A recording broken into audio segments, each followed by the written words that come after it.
Well, I figured I'd take a moment to show you guys the remote setup to control the station and also do voice tracking. I tried it with just this Shure MV7, and it just lacked the processing that I was looking for.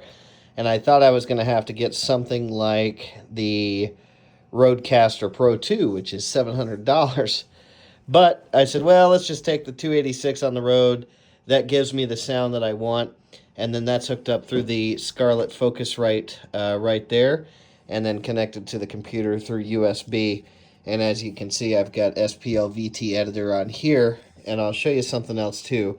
That gives me a lot better sound with the 286 in line. Without it in line, it leaves a lot to be desired.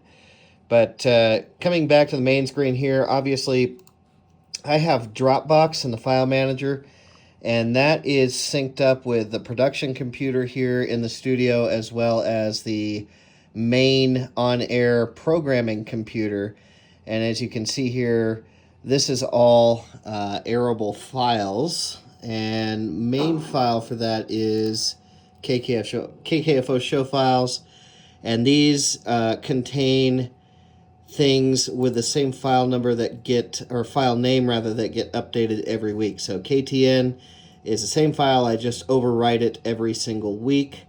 There's probably an automatic way to do that, but I have not figured that out yet. So I overwrite these files manually every week as I get them. I get emails or somebody drops them into a Dropbox folder. It's not that big of a deal.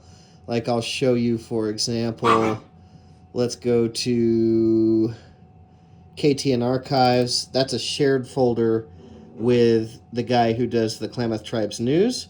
So I can just go down here. I see episode 38.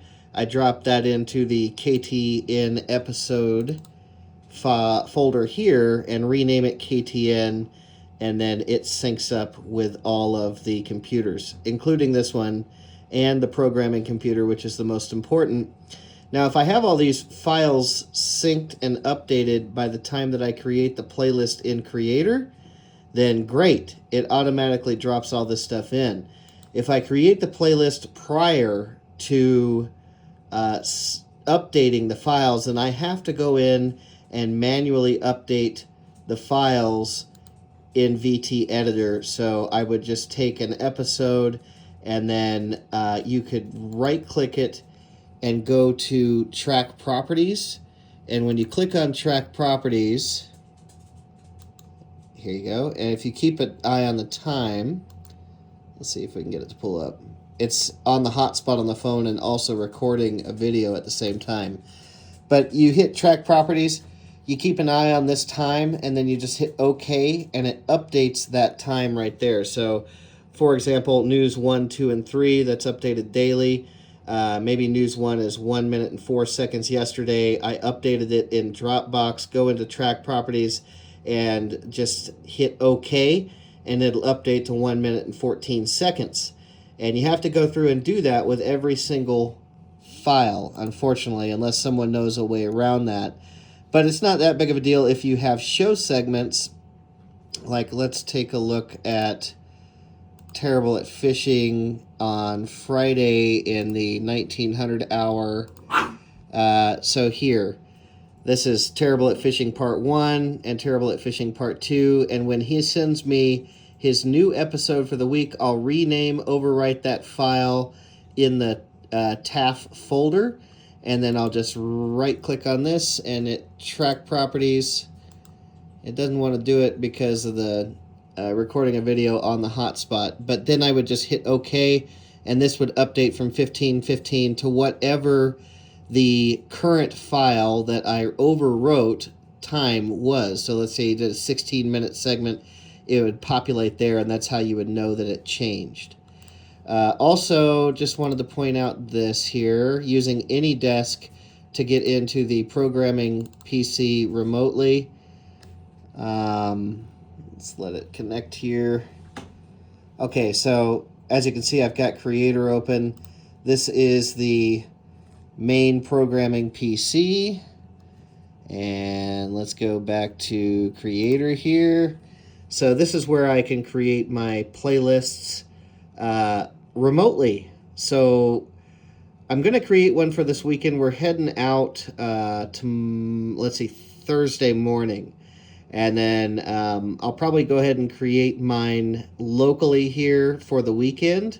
And then I'll go in through VT Editor and update all those files with the ones that I overwrote in Dropbox.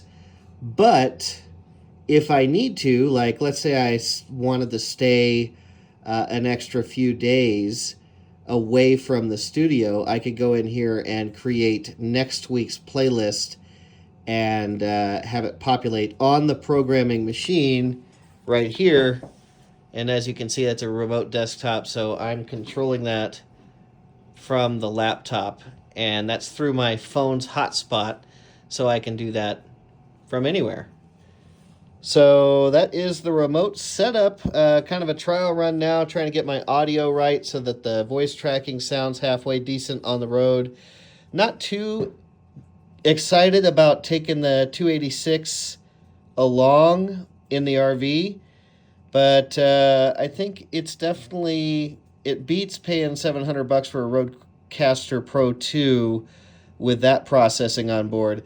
I was messing around with the Thomas limiter on here, trying to get some kind of mic processing out of it, and couldn't figure it out, so I just figured probably nothing is going to beat a channel strip, an old analog channel strip, so that's what I'm going with. So this is the laptop, the Focusrite, the 286, and the Shure mic are the 4 components needed to control your station remotely, and then also have AnyDesk downloaded on both your laptop remote machine as well as your local programming machine.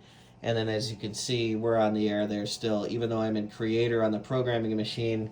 In Studio, that is our live playlist it's going through, so you can take a look at that even on the road to see how your playlist is progressing and also listen to your voice tracks and so forth. And this PC actually has a Bluetooth out connection, so I'll probably connect that to the speakers in the trailer every once in a while, and that way I'll be able to monitor the station. If not the trailer speakers, because maybe we want to watch TV or something, I'll just have a second Bluetooth speaker with this turned on low so that I can monitor the station, at least the simulcast on the website, to make sure that it's still playing. Now, if lightning strikes at the tower site, there would be no way for me to really know that. Although there is, I could log into another AnyDesk on a different computer. On this one, our monitor computer, and I can pull up all of the transmitter information as well as EAS information and the STL information as well. So that's a different IP address that I could pull up remotely to kind of take a look. But live, you know, as it's happening right now, I don't have any kind of an alarm set up for if something goes wrong with the STL or with the transmitter or something like that. Nothing to alert me. But if the simulcast is up, then odds are the terrestrial signal is up as well. And then I've got a engineer buddy here that keeps an ear out for interruptions. And I've never had an interruption due to an STL problem or a transmitter problem yet. It's always been something that I did wrong on here. I've had plenty of online stream interruptions because of the streaming service, the hosts. But generally when this goes off air, it is because I did something wrong in Creator when I was creating the playlist. And then I get to learn what I did wrong so I don't do it again. So anyway, that's my spiel on the remote radio station control.